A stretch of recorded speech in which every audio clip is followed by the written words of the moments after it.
This is why Zuma is still the boss in KZN.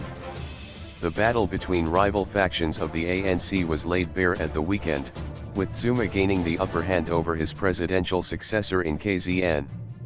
Jacob Zuma is an immovable object standing dead center in front of President Cyril Ramaphosa's new dawn, at least in KwaZulu-Natal, anyway.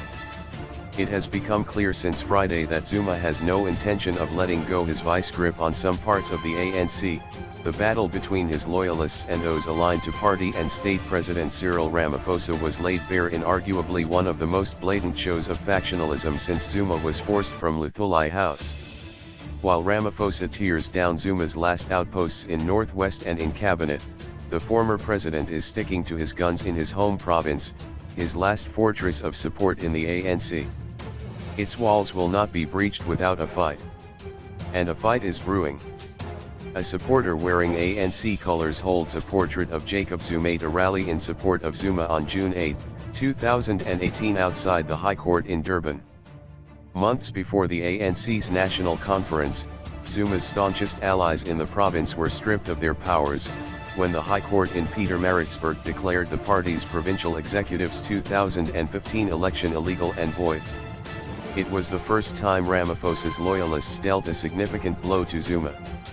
When the branches nominated their preferred presidential candidate months later, Zuma, and his chosen successor, KZN Dlamini-Zuma, were still favorites among the ANC in KZN, with 454 branch nominations to Ramaphosa's 191.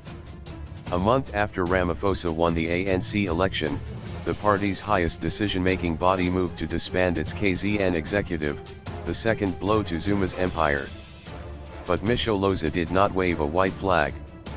Instead, his supporters pushed for a provincial elective conference, perhaps knowing their support from branches would ensure a mop-up through the ranks.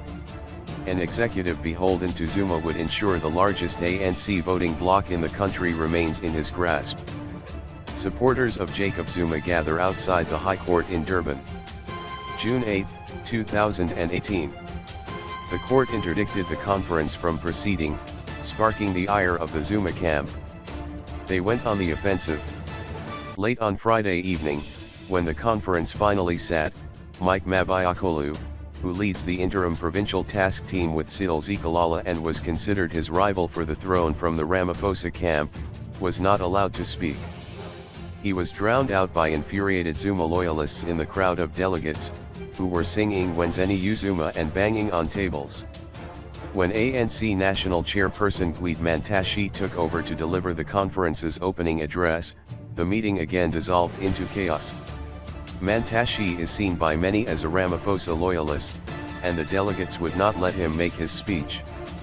He was interrupted repeatedly by pro-Zuma songs and drumming on the steel tables. He later described the meeting as factional. The ANC's national leaders had no choice but to shut down the entire conference. But why did the Ramaphosa group interdict the conference at the last minute? Sunday Times reported it may have had something to do with Zuma. Ramaphosa had met with ANC leaders in KZN weeks ago, and put a unity deal on the table in which Zikalala would lead the party in the province, but his second in charge would be from the opposing faction, in the hope this would bring stability.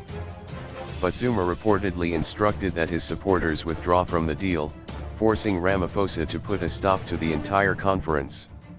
As the battle between both factions continue, it is becoming more clear that Ramaphosa will not simply be able to swoop in on KZN.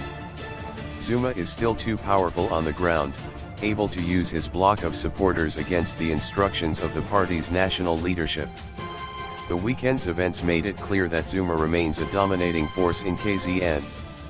And in a province beset by political killings, a drawn-out battle may prove fatal for some in more than a political sense.